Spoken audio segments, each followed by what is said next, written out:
Jésus est en vie. Jean chapitre 5. Après cela, il y eut une fête des Juifs, et Jésus monta à Jérusalem.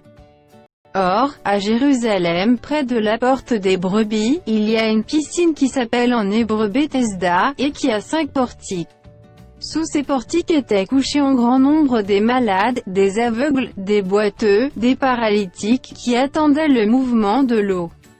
Car un ange descendait de temps en temps dans la piscine et agitait l'eau, et celui qui y descendait le premier après que l'eau avait été agitée était guéri quelle que fût sa maladie. Là se trouvait un homme malade depuis 38 ans. Jésus, l'ayant vu coucher, et sachant qu'il était malade depuis longtemps, lui dit, « Veux-tu être guéri ?» Le malade lui répondit, « Seigneur, je n'ai personne pour me jeter dans la piscine quand l'eau est agitée, et pendant que j'y vais, un autre descend avant moi. » « Lève-toi, lui dit Jésus, prends ton lit, et marche. » Aussitôt cet homme fut guéri, il prit son lit, et marcha. C'était un jour de sabbat. Les Juifs dirent donc à celui qui avait été guéri, « C'est le sabbat, il ne t'est pas permis d'emporter ton lit. » Il leur répondit, « Celui qui m'a guéri m'a dit, prends ton lit, et marche. » Ils lui demandèrent, « Qui est l'homme qui t'a dit, prends ton lit, et marche ?» Mais celui qui avait été guéri ne savait pas qui c'était car Jésus avait disparu de la foule qui était en ce lieu. Depuis, Jésus le trouva dans le temple, et lui dit, « Voici tu as été guéri, ne pêche plus, de peur qu'il ne t'arrive quelque chose de pire. » Cet homme s'en alla, et annonça aux Juifs que c'était Jésus qui l'avait guéri. C'est pourquoi les Juifs poursuivaient Jésus parce qu'il faisait ces choses le jour du sabbat. Mais Jésus leur répondit, « Mon Père agit jusqu'à présent, moi aussi, j'agis. » À cause de cela, les Juifs cherchaient encore plus à le faire mourir, non seulement parce qu'il violait le sabbat, mais parce qu'il appelait Dieu son propre Père, se faisant lui-même égal à Dieu.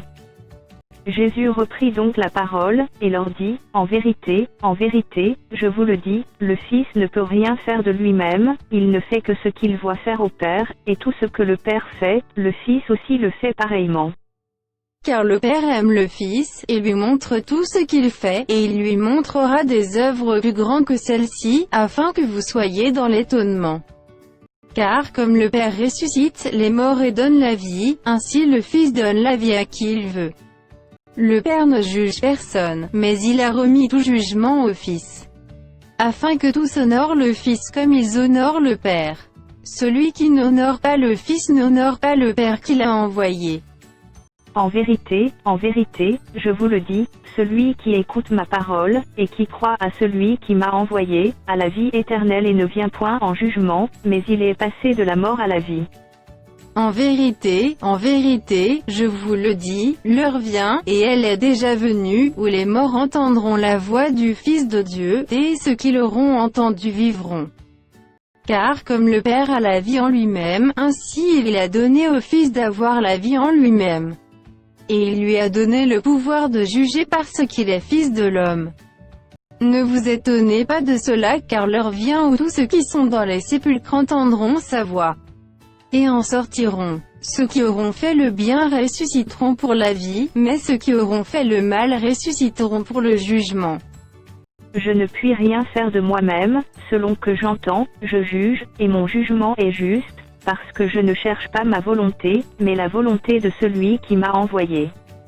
Si c'est moi qui rends témoignage de moi-même, mon témoignage n'est pas vrai. Il y en a un autre qui rend témoignage de moi, et je sais que le témoignage qu'il rend de moi est vrai. Vous avez envoyé vers Jean, et il a rendu témoignage à la vérité. Pour moi ce n'est pas d'un homme que je reçois le témoignage, mais je dis ceci, afin que vous soyez sauvés. Jean était la lampe qui brûlait qui lui, et vous avez voulu vous réjouir une heure à sa lumière. Moi, j'ai un témoignage plus grand que celui de Jean, car les œuvres que le Père m'a donné d'accomplir, ces œuvres même que je fais, témoignent de moi que c'est le Père qui m'a envoyé. Et le Père qui m'a envoyé a rendu lui-même témoignage de moi.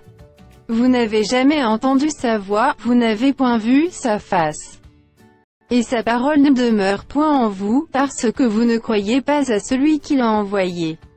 Vous sondez les Écritures, parce que vous pensez avoir en elles la vie éternelle. Ce sont elles qui rendent témoignage de moi. Et vous ne voulez pas venir à moi pour avoir la vie. Je ne tire pas ma gloire des hommes. Mais je sais que vous n'avez point en vous l'amour de Dieu. Je suis venu au nom de mon Père, et vous ne me recevez pas. Si un autre vient en son propre nom, vous le recevrez. Comment pouvez-vous croire, vous qui tirez votre gloire les uns des autres, et qui ne cherchez point la gloire qui vient de Dieu seul? Ne pensez pas que moi je vous accuserai devant le Père. Celui qui vous accuse, c'est Moïse, en qui vous avez mis votre espérance. Car si vous croyez Moïse, vous me croiriez aussi parce qu'il a écrit de moi. Mais si vous ne croyez pas à ses écrits, comment croirez-vous à mes paroles?